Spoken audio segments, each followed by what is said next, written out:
Hello, my name is Dr. Dewan S. Raja. Today I will discuss about Friedreich's ataxia. What is the definition of Friedreich's ataxia? Friedreich's ataxia is the most common neurodegenerative ataxic disorder with loss of posterior column of the spinal cord, dorsal root ganglion, spinocerebellar tract, Purkinje cells and dentate nucleus of the cerebellum, the corticospinal tract, and large sensory neurons. Friedreich's ataxia begins in childhood, maybe at the age of 4 to 15. It is a rare disease. Its prevalence is 1 in 30,000 among white population. Etiology. What are the causes of Friedreich's ataxia? This is an autosomal recessive disorder and is associated with expanded GAA trinucleotide repeats. In a normal individual, this repeat is also present, maybe from 6 to 27, but in a person with Friedreich's ataxia, it may be several hundred, may be up to 1700 repeats. It is caused by a defect mutation in a gene labeled FXN, which carries the genetic code for a protein called frataxin. Frataxin deficiency leads to impaired mitochondrial iron homeostasis. So mitochondrial function is disturbed throughout the body. There will be disturbed ATP production. Okay.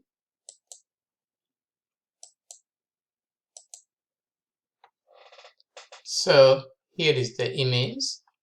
Here is Dr. Nicholas Friedreich. He was a German physician. He first described this disease around 150 years back. So we have problem in our dorsal column of the spinal cord, cerebellum, and the fibers related to that. We have the mitochondrial dysfunction also found in the heart. There may be cardiomyopathy, cardiac arrhythmia, and in a significant percentage of pancreas may be affected, may lead to diabetes mellitus, insulin-dependent diabetes mellitus, and mitochondria will not work, so that there will be disturbed or decreased ATP production. The powerhouse of the cell is not working. This is an autosomal recessive disorder. The unaffected carrier father, unaffected carrier mother, and these two defective genes go there, then 1 in 4 children will have the chance to get the disease. 2 are unaffected carrier, 1 is unaffected, totally unaffected. Okay, so these are the features of autosomal recessive disease. Friedreich's ataxia is an autosomal recessive disorder.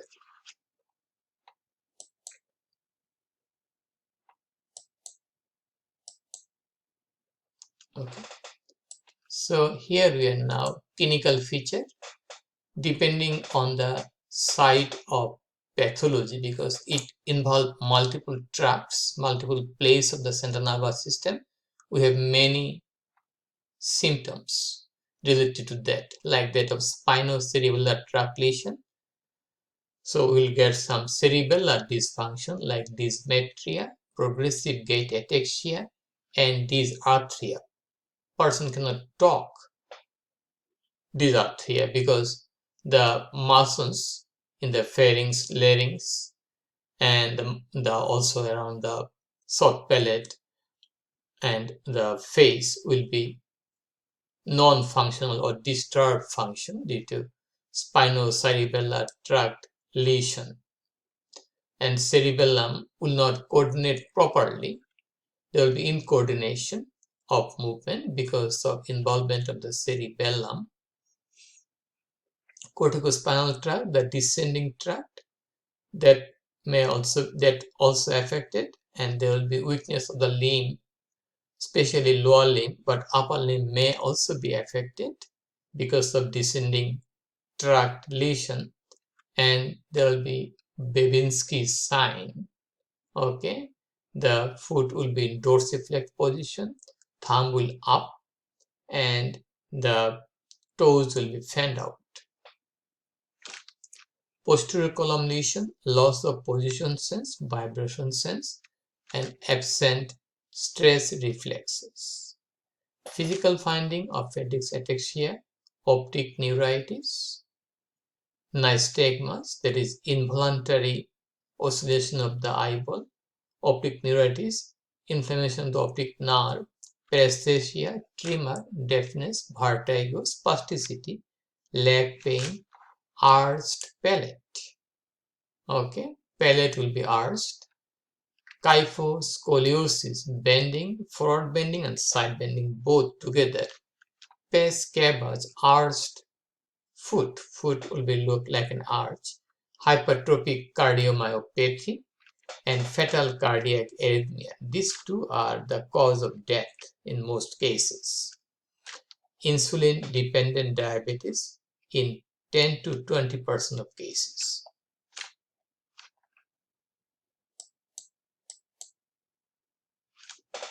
So how can we diagnose Friedreich's ataxia? By electromyography and nerve conduction study, ECG and echocardiogram, because we have abnormal heart like hypertrophic cardiomyopathy and cardiac arrhythmia. So ECG and echocardiogram is essential. Sural nerve biopsy, so there may be demyelination of the sural nerve.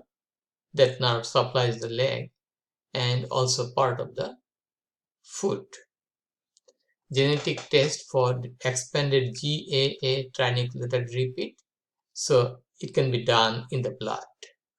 MRI of brain and spinal cord is very essential, but brain may not show the obvious feature in MRI. Spinal cord may be narrowed down specifically around the cervical region. Treatment mostly supportive. There is no cure for Friedreich's ataxia. Supportive treatment, consultation with a neurologist, cardiologist, orthopedics, and endocrinologist. So consultation with a neurologist, cardiologist, orthopedics, and endocrinologist.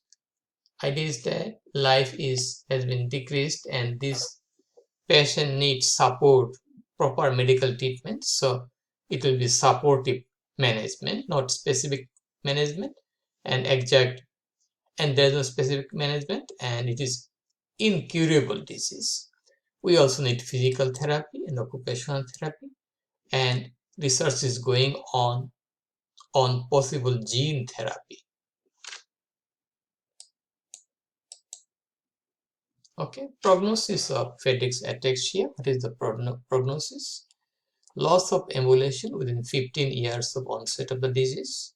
It may come early in certain individual. 95% is wheelchair bound by 45 years. Life expectancy is significantly reduced with heart disease, because this Friedreich's ataxia patient is also cardiomyopathy and diabetes mellitus. Friedreich's ataxia patient will have possibility to have diabetes mellitus around 10 to 20% cases. So life expectancy is reduced due to heart disease and possible diabetes mellitus. Okay, 95% is wheelchair bound by the age of 45. Loss of ambulation within 15 years of onset of the disease. And that's all about the Friedreich's ataxia. If you have any question, please feel free to ask me. Please share the information with your friends. And please support my channel. Please subscribe me. Have a nice and wonderful day. Bye now.